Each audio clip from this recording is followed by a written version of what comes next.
கள்ள தீர்க்கதரிசியான எசபேலை குறித்து 1 ராஜாக்கள்ல நீங்க பார்க்க முடியும். 18வது அதிகாரத்திலிருந்து இவர்கள் ஆண்டவர் அறியாத ஒரு விக்கிரக குடும்பத்தை சார்ந்த ஒரு பேசிக்கானவங்க ஒன்று. ஆனால் ஆகாப்பு ராஜா திருமணம் வாழ்க்கையில பாருங்க, இந்த எசபேலுடைய ஃபுல் கண்ட்ரோல்ல தான் அந்த ராஜாவும் என்ன செய்யறாரு, இஸ்ரவேல் ஜனங்களை வழி நடத்துகிறார்.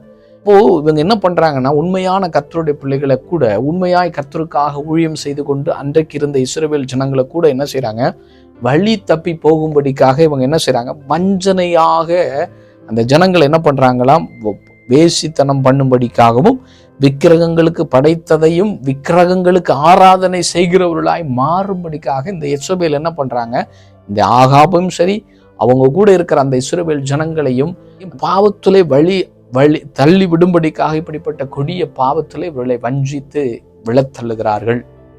அப்போ இதே பிரச்சனை எங்க இருக்கிறதா, தியத்திரா என்கிற சபை முதல் நூற்றாண்டுல கர்த்தராகிய தேவன் தீர்க்க தரிசனமா யோவானையாவுக்கு பேசின அந்த தீர்க்க தரிசனத்துலதான் அந்த தியத்திரா சபையுடைய குணாதிசயம் ஒரு எசபேலுடைய ஆவியை கொண்ட மனிதர்கள் உள்ள நுழையும்படிக்காக நீ என்ன செய்கிறாய், இடம் கொடுக்கிறாய் என்று சொல்லி எனக்கு உண்மையில ஒரு குறைவுண்டு என்று சொல்லி கர்த்தர் பேசுகிறார்.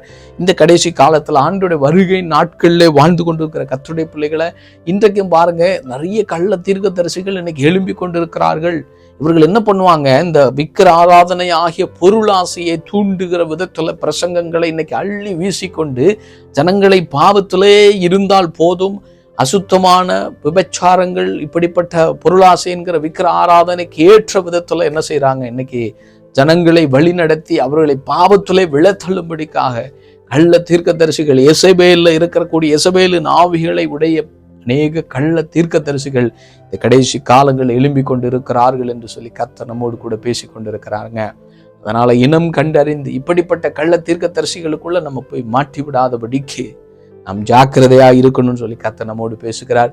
காரணம், கடைசி காலம், அவருடைய வருகையின் காலத்துல நம்ம வாழ்ந்து கொண்டிருக்கிறோம். எந்த ஒரு மனிதன் பரலோகத்துக்குரிய வழியை காண்பித்து ஆண்டவருடைய தரிசனத்தை பெற்று அவருடைய வருகை குறித்த ஏக்கத்தை உடைய சபைகளும் ஊழியக்காரர்களை கண்டுபிடித்து அப்படிப்பட்டவர்களை நம்ம என்ன செய்யணும், ஃபாலோ பண்ணணுமே தவிர உலகத்தையும் உலகத்தின் மகிமையும் காண்பிக்கிறவர்கள் உண்மையானவர்கள் அல்ல என்பதை புரிந்து கொண்டு ஆண்டவருடைய வருகைக்காக நாம் ஏங்குவோம் என்று சொல்லி கர்த்தர் விரும்புகிறார். இயேசு சீக்கிரமாய் வரப்போகிறார். அவருடைய வருகைக்காக நாம் ஆயத்தப்படுவோம். ஆமேன்.